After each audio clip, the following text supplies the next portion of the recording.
महाराष्ट्र शासनामार्फत राज्यातील सर्व धर्मियांमधील 60 वर्ष वय आणि त्यावरील ज्येष्ठ नागरिकांना तीर्थदर्शन यात्रेची मोफत संधी देण्यासाठी मुख्यमंत्री तीर्थदर्शन योजना राबवण्यास मान्यता मिळाली आहे। या योजनेचाच भाग म्हणून रत्नागिरी रेल्वे स्थानकावरून 800 ज्येष्ठ नागरिकांना अयोध्येला तीर्थदर्शनासाठी घेऊन जाणारी कोकणातील पहिली रेल्वे आज शनिवारी रवाना झाली। पालकमंत्री डॉ. उदय सामंत यांनी फीत कापून या उपक्रमाचा शुभारंभ केला। यावेळी अप्पर जिल्हाधिकारी भाऊसाहेब गलांडे, समाज कल्याण विभागाचे सहाय्यक आयुक्त दीपक घाटे, जनसंपर्क अधिकारी Sanjay Bhosale, assistant manager tourism Sanjay Sharma, प्रादेशिक व्यवस्थापक शैलेश बापट, प्रांताधिकारी जीवन देसाई, राहुल पंडित, जिल्हा परिषदचे माजी सभापती बाबू म्हाप, माजी नगराध्यक्ष बंड्या साळवी, बिपिन बंदरकर आदी उपस्थित होते। यावेळी तीर्थदर्शन योजनेचा लाभ मिळालेल्या ज्येष्ठ नागरिकांचा तुळशीमाळा देऊन सत्कार करण्यात आला। प्रातिनिधिक स्वरूपात पालकमंत्री उदय सामंत यांच्या हस्ते अयोध्येला जाण्यासाठीची रेल्वे तिकीटही देण्यात आली। तर यावेळी श्रीराम, सीता, लक्ष्मण आणि हनुमानाची वेशभूषा केलेली मुलं कार्यक्रमस्थळी उपस्थित होती। यावेळी उपस्थितांना संबोधित करताना पालकमंत्री उदय सामंत म्हणाले, तीर्थदर्शन योजनेच्या अंतर्गत आजच्या कार्यक्रमाला उपस्थित असलेले आपल्या जिल्ह्याचे अप्पर जिल्हाधिकारी भाऊसाहेब गलांडे, सहाय्यक आयुक्त रत्नागिरी दीपक घाटे, जनसंपर्क अधिकारी Sanjay Bhosale, assistant manager tourism Sanjay Sharma, Lokesh Yadav, Jeevanji Desai, माझ्यासोबत व्यासपीठावर असलेले शिवसेनेचे जिल्हा प्रमुख राहुलजी पंडित, जिल्हा परिषदेचे माजी आरोग्य सभापती बाबूशेठ म्हाप, रत्नागिरी नगरीचे माजी नगराध्यक्ष बंड्या साळवी, रत्नागिरीचे शिवसेनेचे शहर प्रमुख बिपिनजी बंदरकर आणि व्यासपीठावर असलेले सर्व सन्माननीय मान्यवर आणि मोठ्या संख्येने उपस्थित श्रीराम भक्त बंधू आणि भगिनींनो, आज आपल्या जीवनाचा सुवर्ण अक्षरानं लिहून ठेवण्यासारखा क्षण आहे। कारण कोकणातनं पहिली रेल्वे आपल्या सगळ्यांना घेऊन अयोध्येला रवाना होते। आपल्याला सगळ्यांना आठवत असेल की मागच्या सरकारमध्ये राज्याचे मुख्यमंत्री एकनाथजी शिंदे साहेब होते, राज्याचे उपमुख्यमंत्री देवेंद्रजी फडणवीस होते आणि राज्याचे दुसरे उपमुख्यमंत्री अजित पवार साहेब होते। माननीय एकनाथ शिंदे साहेबांच्या नेतृत्वाखाली 3 महत्वाच्या योजना ज्या महाराष्ट्रासाठी देण्यात आल्या, त्याच्यातली पहिली योजना होती मुख्यमंत्री माझी लाडकी बहीण योजना। आज अनेक लाडक्या बहिणी इथे बसलेल्या आहेत, त्यांच्या आयुष्यामध्ये देखील आर्थिक चांगले दिवस आणण्याचं काम माननीय एकनाथ शिंदे साहेबांच्या नेतृत्वाखाली तत्कालीन सरकारनं केलं। दुसरी योजना होती, जे युवक आहेत त्या युवकांना 6 महिन्यासाठी 10,000 रुपयाची नोकरी लावायची।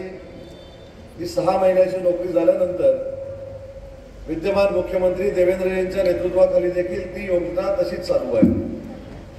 आणि तिसरी योजना होती ती म्हणजे वयाचे 60 वर्ष पूर्ण झालेले आमचे जे ज्येष्ठ नागरिक आहेत, त्या ज्येष्ठ नागरिकांना मुलांवर अवलंबून न राहता तीर्थदर्शन व्हावं यासाठी प्रत्येकी 30,000 रुपये देऊन तुम्हाला तीर्थदर्शन योजना करावी, हा तिसरा निर्णय माननीय एकनाथ शिंदे साहेबांनी घेतला होता।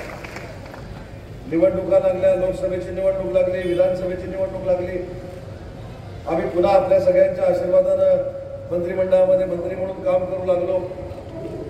परंतु घेतलेल्या निर्णयाची अंमलबजावणी कशी होते हे जर महाराष्ट्रात पुढे बघायचं असेल तर ते रत्नागिरी जिल्ह्यात बघावं लागेल। आणि म्हणूनच तुमच्या सगळ्यांच्या आशीर्वादानं 800 ज्येष्ठांना घेऊन आज ही रेल्वे अयोध्येमध्ये रवाना होणार आहे। मला आता अधिकाऱ्यांनी लिहून दिलं की कोकणात ही पहिली रेल्वे आहे। म्हणजे सगळ्या अधिकाऱ्यांना एक विनंती करतो की ज्या उत्साहाच्या भरात आपण या सगळ्या ज्येष्ठांना म्हणजे आपल्याच आई वडिलांना अयोध्येला घेऊन चाललोय, जातानाचा 2.5 दिवसाचा प्रवास आहे आणि येतानाचा देखील 2.5 दिवसाचा प्रवास आहे। तर मला अधिकाऱ्यांना विनंती करायची आहे की जसं घरामध्ये मुलं आई वडिलांची सेवा करतात, मुलं आई वडिलांची काळजी घेतात, किंबहुना त्याच्यापेक्षा जास्त काळजी आपल्या अधिकाऱ्यांनी या सगळ्या ज्येष्ठांची घेतली पाहिजे ही पालकमंत्री म्हणून मला आपल्याला सूचना करायची आहे. कारण त्यांच्या आयुष्यातला आनंदाचा दिवस आहे, जे आपल्या सगळ्यांचं स्वप्न होतं आणि ते स्वप्न देशाचे पंतप्रधान नरेंद्र मोदी साहेबांनी पूर्ण केलं. त्या राम मंदिराचं दर्शन घेण्यासाठी, त्या रामाचं दर्शन घेण्यासाठी आपण सगळे अयोध्येला रवाना होतो. आपल्या समवेत आपल्या तब्येतीची काळजी घेण्यासाठी डॉक्टर्स देखील आहेत. आपल्या तब्येतीची काळजी घेण्यासाठी आरोग्याचा स्टाफ देखील 5 दिवस आपल्यासोबत राहणार आहे. आणि मला पूर्णतः खात्री आहे की आमचे कर्मचारी, आमचे अधिकारी, आपण सगळे त्यांचे आई वडील असल्याप्रमाणे अतिशय चांगल्या पद्धतीने तुमची काळजी घेतील हा विश्वास या ठिकाणी व्यक्त करतो. आणि हे देखील अधिकाऱ्यांना सांगतो, माझे रत्नागिरी जिल्ह्यातले अधिकारी असतील व समाज कल्याणचे अधिकारी असतील, त्यांच्या पुढाकाराने ही आता रेल्वे आपण सोडतोय, त्यांनी अतिशय चांगलं काम केलेलं आहे. आता हा आपला शेवटचा टप्पा आहे. जे तुम्ही काम केलं ते प्रत्यक्षात उतरवण्याची आपल्याला तर संधी आलेली आहे. आणि म्हणून कुठच्याही ज्येष्ठ नागरिकाला त्रास होणार नाही याची जबाबदारी आपल्या सगळ्या अधिकाऱ्यांनी घेतली पाहिजे. अजून जर स्टाफ आपल्याला आवश्यक असेल तरी मला सांगा, अगदी महाराष्ट्र सोडेपर्यंत अजून जरी कर्मचारी लागले तरी राज्याचा उद्योगमंत्री म्हणून आणि या जिल्ह्याचा पालकमंत्री म्हणून महाराष्ट्र सोडेपर्यंत कुठेही त्यांची जर काय अडचण निर्माण झाली तर तिथं कर्मचारी देण्याची व्यवस्था माझ्याकडनं केली जाईल. पाण्याची व्यवस्था चांगली असली पाहिजे, जेवणाची व्यवस्था चांगली असली पाहिजे, स्वच्छता चांगली असली पाहिजे. याचं उदाहरण आपल्याला देतो. जसा मी राज्याचा उद्योगमंत्री आहे तसा राज्याचा मराठी भाषेचा मंत्री देखील आहे. आणि आपण सगळ्यांनी वाचलं असेल की दिल्लीमध्ये अखिल भारतीय साहित्य संमेलन माझ्या विभागामार्फत घेण्यात आलं. आणि अशाच पद्धतीची एक रेल्वे मी कोल्हापुरातून दिल्लीपर्यंत सोडली.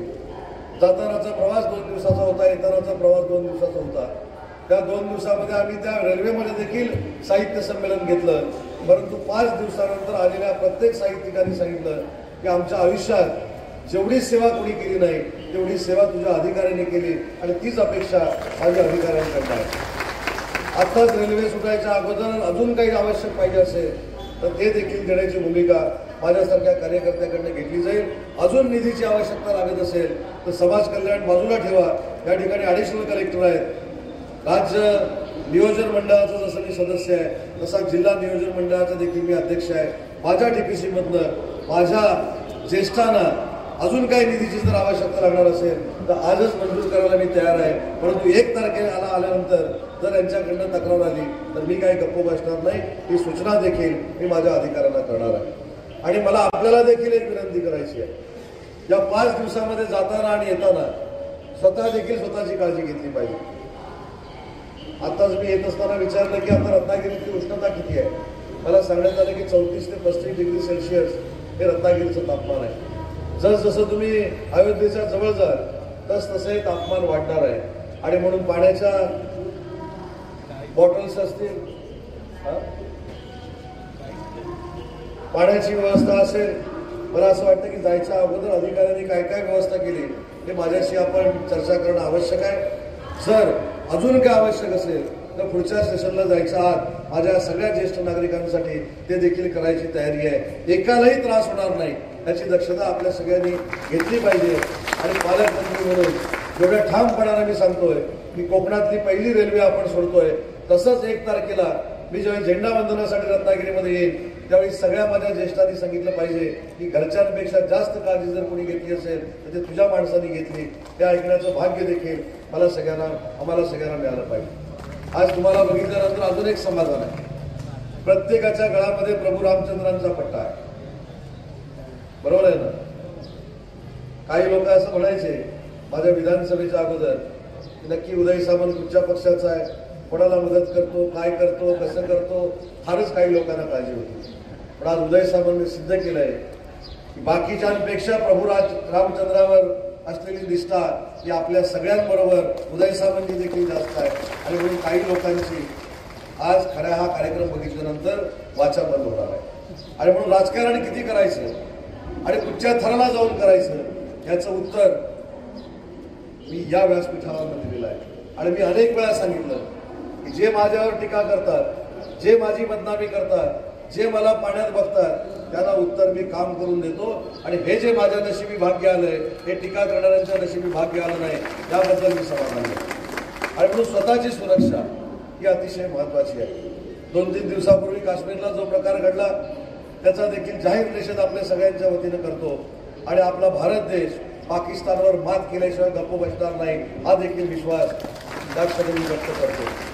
आणि तुम्हाला देखील एक विनंती करतो, आमच्या सगळ्यांच्या वतीनं भारत देशाच्या वतीनं रामाला तुम्ही साकडं घालून या. नरेंद्र मोदी साहेबांच्या नेतृत्वाखाली पाकिस्तानला कायमचा बंदोबस्त करण्याची ताकद नरेंद्र मोदीला आणि अमित शहाला दिली पाहिजे. हे साकडं देखील बरोबर आहे ना, तुमच्या मनात आहे ना सगळ्यांच्या की नाही? हे साकडं देखील स्वतःचं कुटुंब चांगलं राहण्यासाठी जसं साकडं घालाल तसा देश सुरक्षित राहिला पाहिजे आणि पाकिस्तानला आपण धडा शिकवला पाहिजे आणि ती ताकद या दोघांना मिळाली पाहिजे. हे देखील प्रार्थना आणि साकडं श्री प्रभू रामचंद्राला आपण घालून यावं. कारण ज्या प्रभू रामचंद्राच्या दर्शनासाठी तुम्ही निघालाय, ज्याच्या आशीर्वादासाठी निघालाय, त्यांनी अन्यायावर मात केलेला आहे आणि म्हणूनच प्रभू रामचंद्र हे देशातलं अन्यायावर मात करणारं प्रतीक म्हणून आपण त्याच्याकडे बघतो आणि त्याच्या आशीर्वादासाठी आपण निघालाय. त्याबद्दल मी आपल्या सगळ्यांना मनापासून शुभेच्छा देतो. थोडंफार खायला काय घेतलंय की नाही? जेवणाची व्यवस्था कशी गाडी? एक चांगल्या क्वालिटीचं जेवण असलं पाहिजे, नाहीतर आपण औषधं तुम्ही घेतली, आपल्या डॉक्टरने घेतली. जर काय कमतरता भासली तर 2 तारखेला असलं इंजेक्शन देईन मी अधिकाऱ्यांना. त्याच्यामुळं आपल्या घरातलं कुटुंब हे प्रवासाला निघालेलं आहे, आपल्या घरातलं कुटुंब हे प्रभू रामचंद्राच्या दर्शनाला निघालेलं आहे, आपल्याला आशीर्वाद मागण्यासाठी हे सगळे निघालेले आहेत. अशा पद्धतीची वागणूक माझ्या सगळ्या वडीलधाऱ्या मंडळींना मिळाली पाहिजे ही पालकमंत्री या नात्यानं मी आपल्या सगळ्या अधिकारी वर्गाला मनापासून सूचना करतो. आज तुमच्या चेहऱ्याचा आनंद बघितल्यानंतर माझ्यामध्ये जी काम करण्याची ऊर्जा आहे ती आता 1000 पटीनं वाढलेली आहे. एखाद्या वेळी आपण संकल्प करतो, या कार्यक्रमासाठी देखील अनंत अडचणी आणण्याचा काही लोकांनी प्रयत्न केला होता, पण प्रभू रामचंद्राचा आशीर्वादच एवढा मोठा होता की आपल्या समोर आलेल्या सगळ्या अडचणी प्रभू रामचंद्रानंच दूर केल्या. आणि म्हणून मला काही ग्रामीण भागातले आमचे सरपंच भेटले, काही मंडळी भेटली, त्यांच्या चेहऱ्यावरचं हास्य बघितल्यानंतर तुम्ही दर्शन प्रभू रामचंद्राचं घ्याल तेव्हा घ्याल, पण तुम्हाला बघितल्यानंतर प्रभू रामचंद्राचं दर्शन घेतल्याचा भास देखील माझ्यासारख्या कार्यकर्त्याला झाला. आणि म्हणून सुरक्षित या. जमलं तर पुन्हा येत असताना तुमच्या स्वागताला देखील मला उपस्थित राहण्याची इच्छा आहे, पण परंतु बघू दे. 1 तारखेला देशाचे पंतप्रधान माझ्या एका विभागाच्या कार्यक्रमाला मुंबईमध्ये येत आहेत, त्याच्यामुळे त्याच्यातनं जर नक्की वेळ मिळाला तर तुमच्या स्वागताला देखील तुमचा मुलगा म्हणून या रेल्वे स्टेशनला मी उपस्थित राहणार आहे. आणि यदा कदाचित जर मी राहिलो नाही तर माझ्या पक्षाचे सगळे पदाधिकारी या व्यासपीठावर आहेत, अधिकारी व्यासपीठावर आहेत. जसं आपण अयोध्येला पाठवताना अतिशय मोठा कार्यक्रम आपण करून पाठवतोय, तसं त्यांचं स्वागत देखील त्याच पद्धतीनं ढोल ताशाच्या गजरामध्ये झालं पाहिजे ही देखील सूचना माझ्या अधिकाऱ्यांना करतो. पुन्हा एकदा तुम्हाला सगळ्यांना या प्रवासासाठी मनापासून शुभेच्छा देतो आणि सुरक्षित जा आणि सुरक्षित या एवढीच विनंती करतो. स्वतःनं देखील स्वतःची काळजी घ्या ही देखील विनंती करतो आणि माझं मनोगत संपवतो. जय हिंद, जय महाराष्ट्र. प्रहार डिजिटलसाठी दुर्गेश पिलणकरसह अनघा निकम मगदूम, रत्नागिरी.